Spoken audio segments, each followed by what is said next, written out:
Kingy! Hello, gorgeous. That's my dog, George. He keeps me sane. He's a beautiful animal. His name's King. Alrighty. I've got to, I'm telling George a few things about me life, you know, and the drugs and the growing up in PNG and school and yeah, I'm doing this to for George to know what questions to ask me when he comes. So I grew up in Papua New Guinea, born in Australia, grew up in PNG till I was 10. And when I was in Papua New Guinea, I used to visit the war cemetery where at the start of the Kokoda track, and I'd play amongst the gravestones of the dead Australian diggers that died on the Kokoda track, especially the 39th Battalion.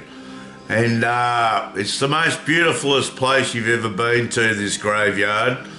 And all the white tombstones, and yeah, I used to play amongst them, and they were my heroes. The 39th Battalion and all the diggers that died on the Kokoda track. They're like, I knew what it felt like to be so far away from home, you know, from Australia. That's why I joined the army, you know, because I felt the Anzac spirit when I was a little boy, you know.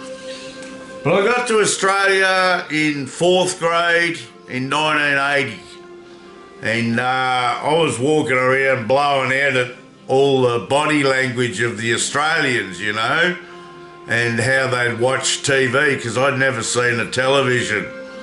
Yeah, never saw a telly, so I'd never been advertised to, and everyone's talking football and McDonald's, and I was like, wow, you know. So the Australian body language really put me out. You know, I was used to PNG blackfella body language, not the TV controlled body language where they learn from play school and the television was the babysitter. So that made me a little different. But I grew up in Sydney, teenage years in North Rocks, and I went to Carlingford High School.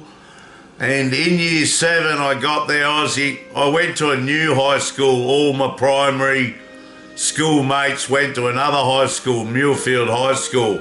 And I went to Carlingford, and I was the only one from my primary school. So Oliver Moog, the tough guy from year 7 in the primary school that they all come from, he said nobody talked to Sean. So I was alone, you know, for the whole of year 7. I had to see a psychologist, and I used to go to the library at recess and lunchtime and read war books. You know, I'd read all about Vietnam and World War II and I and all the wars, the history of warfare, you know. And funnily enough, my heroes, the Vietnam boys, I'd be meeting them in 20 years later in the funny farm for PTSD. So that was quite ironic, you know, reading stories, and then I get to meet my heroes, you know, later on in life, because I was a hero myself. But in year 8, Oliver said, oh, everyone can talk to Sean, so they all become my friends again, and I wasn't ostracised, and yeah, I became one of the boys, you know, and grew up. Then I left school. I was working while I was at school at a hamburger joint, and yeah, I was getting paid $2.50 an hour, and then I got a job at Pizza Hut while I was still at school. And then I left year 10 and worked for Pizza Hut full time. Then I got a job at Boston's restaurant, And yeah, Boston's restaurant, become an apprentice chef. Then I turned 18 and I wanted to be a barman and waiter and serve the customers. So I quit my apprenticeship and become a barman and waiter, and then by the time I was 19 I was the maitre d', and then at 20 assistant manager, maitre d', same thing. And then I joined the army, you know. So at Kapooka in boot camp I got most outstanding recruit. So yeah, and then I went to Singo, did me 3 months. Then I went to my battalion, and then bang, 93, Somalia happened. So, but I got out of the army in 94, did my 4 years, and I went to Darwin to become a copper. I wanted to be an NT cop. And yeah, that didn't happen, so I become a security guard. And then after a couple of months of that, I worked for Yapini Mining Company as a geologist assistant and cook. So that went well. And then when the wet season hit, I went south. My mate Blake, he got out of the army, he joined me. And then I was working in Sydney as a geotech driller. And Blakey was working at a factory building something. And I rung him one day and said, Blakey, we're not living, mate, you know, so let's piss off, you know. So I said, I've got $1,500. How much you got? He said $1,500. So we threw our swags in the back of me ute and a gas cooker and an esky and took off around Australia.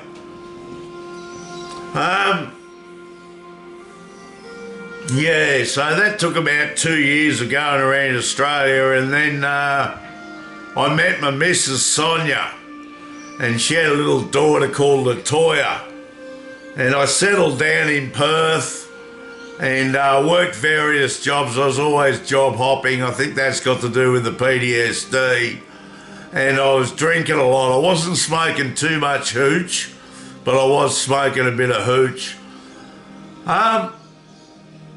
What happened when I got out of the army, I had massive migraines. And I went and saw the doctor and he gave me some Panadine Forte. And I took 2 of them and I relaxed. And I took 4 of them and I really relaxed. You know, and the headaches went away. So I had stress headaches. I didn't know I had PTSD. But that was my first drug abuse, you know. I thought, far out. These Panadine Forte, which are codeine and, you know, minimum of heroin of the opium poppy, that was my first drug abuse, where I first went, wow, you know, drugs calm me down. And yeah, so I was with Sonia. I was a brick stacker. I stack bricks for a living, you know, 30 tonnes a day. And I get paid about $5 a stack, you know. So it was a hard job. I was living the dream, had a missus and a kid, living in suburbia Perth, stacking bricks. So it was getting close to Christmas time, and I was stacking extra bricks, you know, 40 tonnes a day. And I had to work a Saturday, so I got home on the Saturday arvo and said to Sonia, I want a 6-pack, you know, I'm fucked, I worked all week, I want some beer, you know, to relax. She said, no, we're saving money, you can't have any. So we had an argument. So I got me mate to come pick me up and I went and had a beer at his house. About 1 o'clock in the morning, we didn't have mobiles, or he didn't have a mobile or a phone, so I had to head down to the phone box, which I did, out the front of a news agency in downtown Perth. I'm about 20 k's from home. So I ring the taxi company and say, yeah, I'd like to go to such and such. Yeah, no worries, mate, we'll be with you in about 15 minutes. So 2 hours later, I rung them back again, and it's about 4 o'clock in the morning. And I'm dead tired. All I want to do is go to sleep.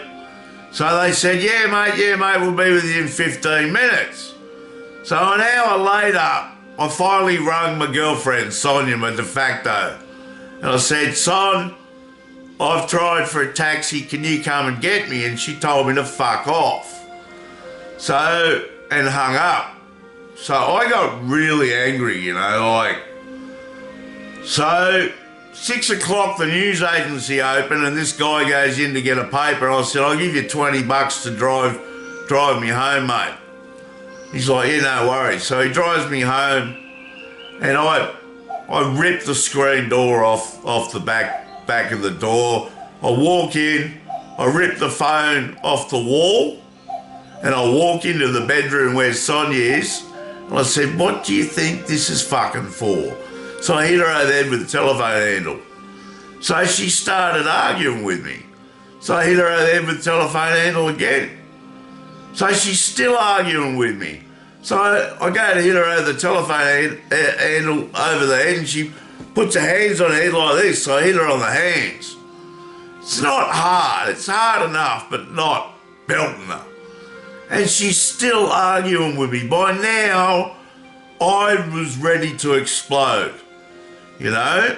So I pulled the knife out under my bed, pulled it out and said, Sonia, if you don't stop fucking with me, I'm going to kill you, you know? And then she got out of bed, went in and grabbed Latoya out of her room and took off to her mother's. So I put the knife away, went and had a shower and got into bed. And then I was woken by 6 police officers. And I was dragged down the station and locked up. Now, Bonesy, my mate, put a surety on his house and they let me out, and I was charged with threat to kill and assault. So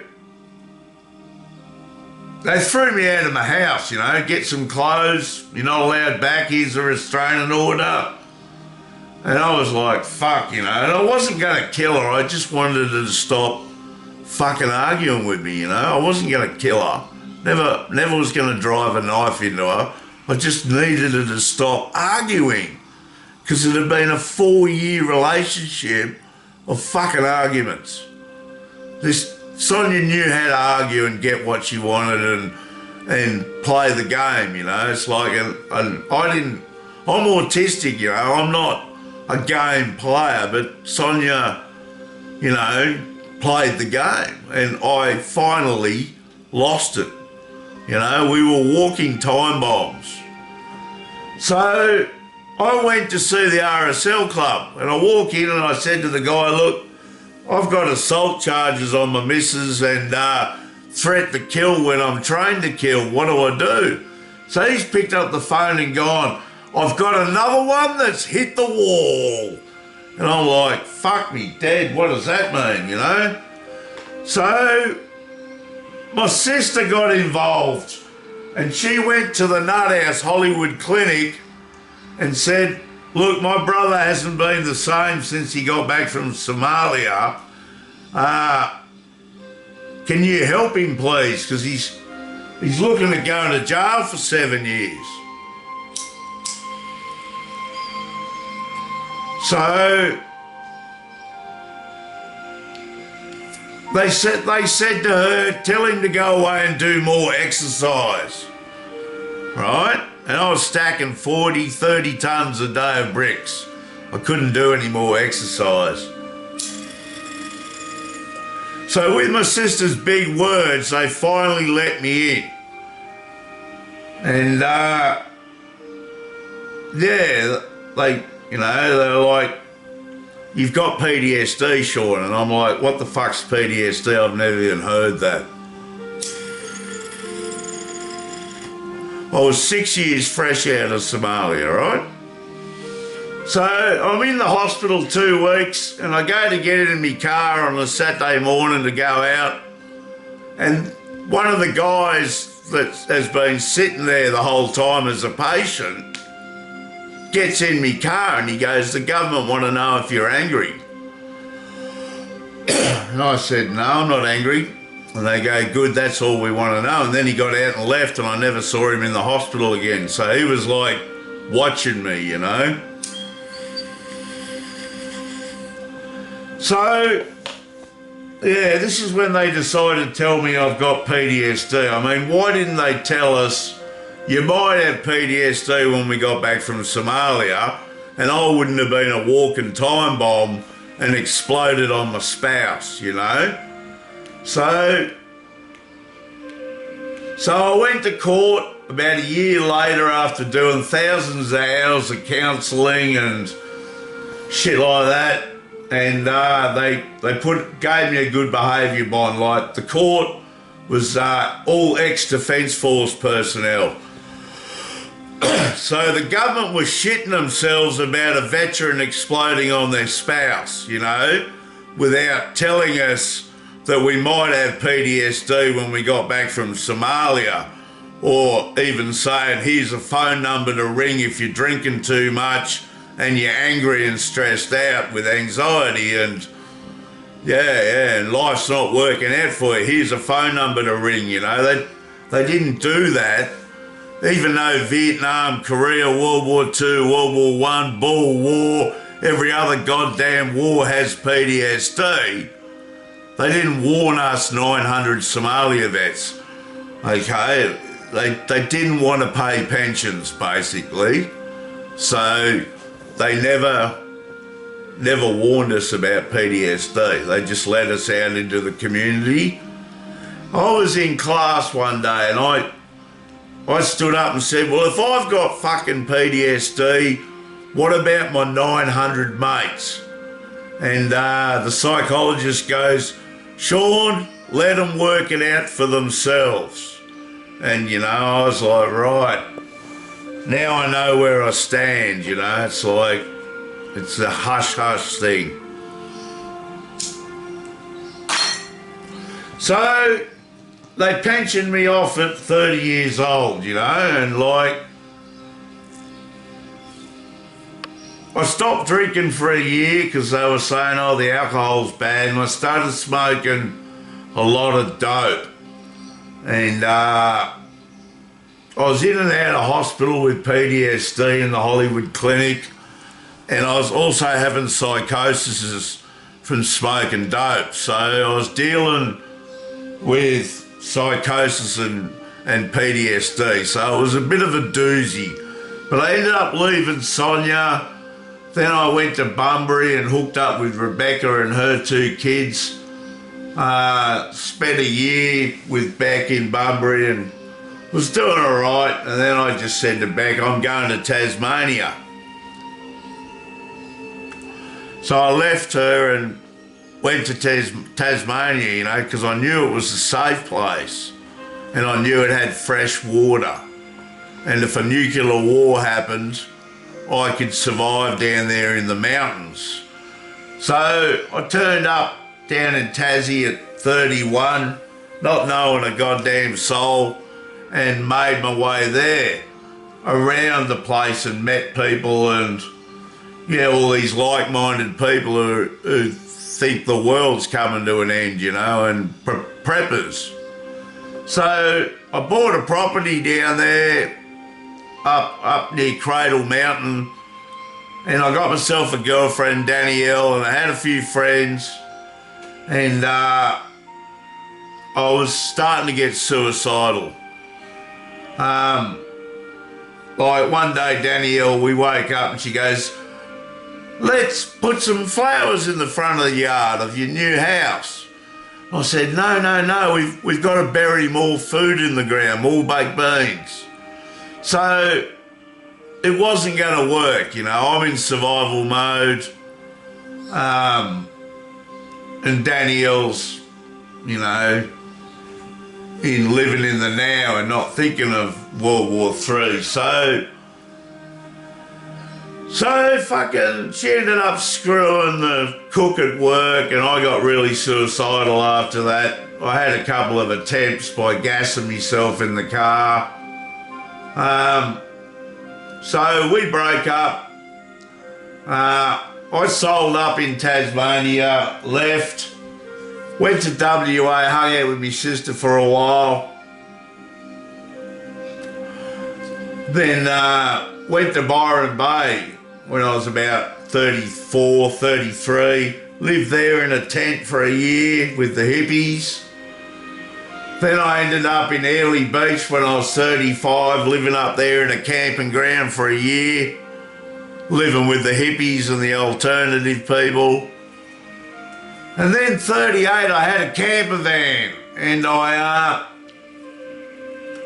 had an English girlfriend. She was a lesbian, you know, so I didn't stand a bloody chance, but she was a top chick. She went back to England and my camper van broke down. So I was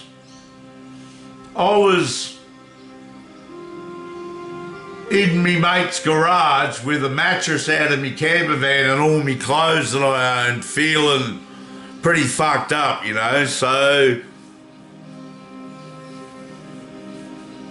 my mate comes in, we'll call him Dude, we won't say his name, and he goes, "Normie, come into me bathroom and smoke this glass pipe."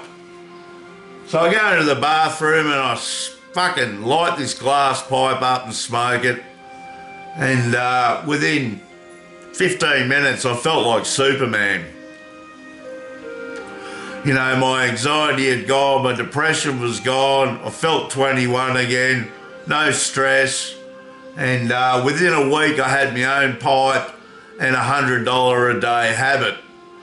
So he let me live in his garage on my mattress, and I had Tick at the end of the hallway because he sold all sorts of drugs.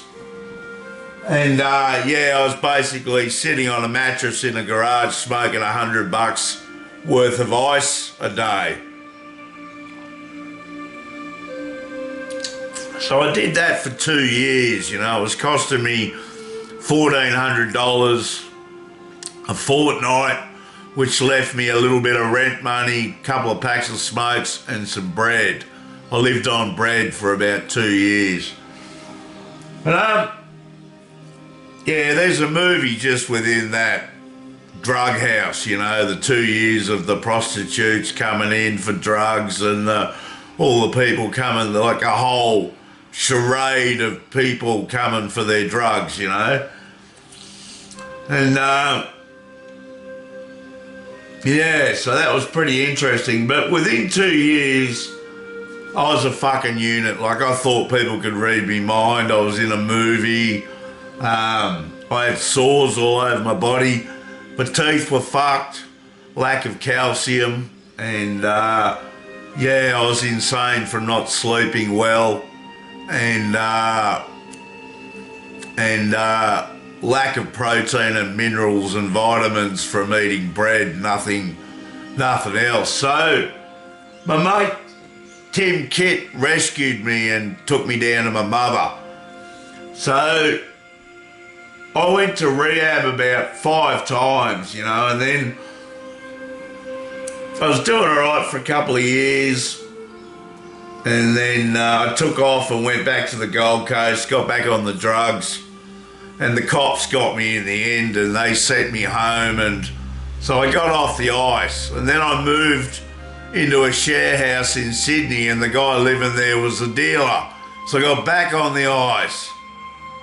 So Mum moved me to another house, and I met this guy there we'll call the Dude. And one night I couldn't get any ice, you know, so he goes, "You ever tried heroin?" I'm like, "No." And he goes, "You ever stuck a needle in your arm?" I'm like, "No." Now I was 44, right? 38 when I hit the ice, 44 when I got introduced to heroin. And yeah, so I let him blast me up the arm, and yeah, I was like, fuck, you know, I've been looking for this feeling all my life, you know, it just totally relaxed me, and I went on the nod and kind of slept, you know, got a rest. So I ended up doing gardening and a bit of housework 3 hours every day, and I'd get paid in heroin. Get a $50 baggie of brown fucking love and blast that up my arm. I knew how to do it after a while. I wasn't good at it, trying to find a vein, but yeah. So one of my mates told me in that I was using heroin to me mum, and so I went back to rehab.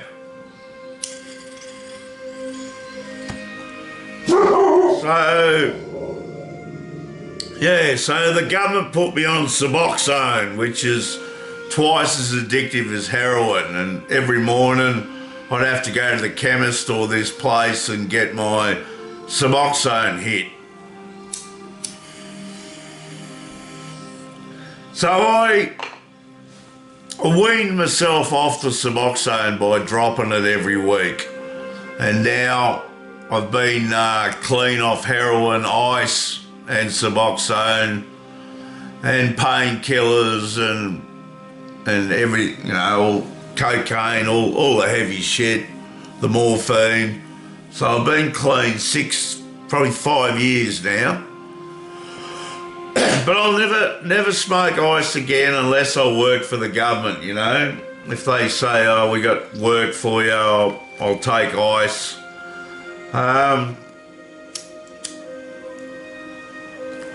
I'd take, if someone said to me, oh, here's some crystal MDMA, I'd take that. And I smoke pot, you know, I'm allowed 4 grams a week, and I'm allowed 8 beers. So, you know, I'm pretty cold down, but like if someone goes, here's a painkiller, I'm like, woo! You know, so I'm still a junkie, you know, and the monkey rides my back every day, you know. It says, hey, Sean, go and get some ice. Go and get some heroin. Go get some painkillers. You know, it's like you never get rid. Once you're a junkie, you can never get rid of the feeling of wanting junk. You know, it's stuck there. But the ice, you know, warn the kids, the ice makes you feel so fucking good that's why it's so addictive, you know. And there is an epidemic amongst our youth, but hopefully my videos warn the kids, you know. Another thing I want to do is legalise marijuana, because it helps so many people, man. Like, it helps me with my PTSD, it helps people who have cancer, people who are in pain, PTSD, it helps a lot of sick people, and it's God's herb, you know. He gave it to us, so we may as well legalise it, you know. We don't have to legalise meth, you know, maybe legalise cocaine, and yeah, because if we legalise it, the tax on the drugs can go to the mental health system, and yeah. But I'll tell you one suicide attempt I did in Byron Bay. The health department there were giving me these new tablets to calm me down. So one night I got pissed with me mate Pete, and I thought, fuck it, I'm ending it. So I took all my tablets in the front seat of his truck, then climbed in the back seat in the back of the truck where he had a bed, and double bed, and I lied next to him and prepared to die. So the next morning I woke up and I couldn't move. I had Pete over me, I couldn't talk. I had Pete over me going, what have you done? What have you done? He found all the tablet boxes. So they dragged me into a shower and fucking give me a cold shower, you know, and I'm like, fuck, I couldn't talk, I couldn't walk, I couldn't tell them to fuck off, you know, leave me alone, I don't need a cold shower. So they threw me in the back of the truck, And we went to Mount Isa. It took 2 days to get there, and after 2 days I could start talking again and walking and using my hands, you know. But the funny thing was, after we got to Mount Isa, I was in a strip club getting pissed. So I went from suicide to having a good time at a strip club getting drunk in 2 days, you know. They should have taken me to hospital. That's what they should have done, you know, but I survived, you know. I'm pretty sure I died and kind of come back to life, you know, because I couldn't move for 2 days. So I don't know how my lungs and heart went during the night, but yeah, I reckon I come back to life, so. All right, George, I told you a bit about me life, mate. Yeah, so we'll get together and have a good laugh and make a good doco, and yeah, we'll talk the talk and walk the walk. All right, gotta fuck off.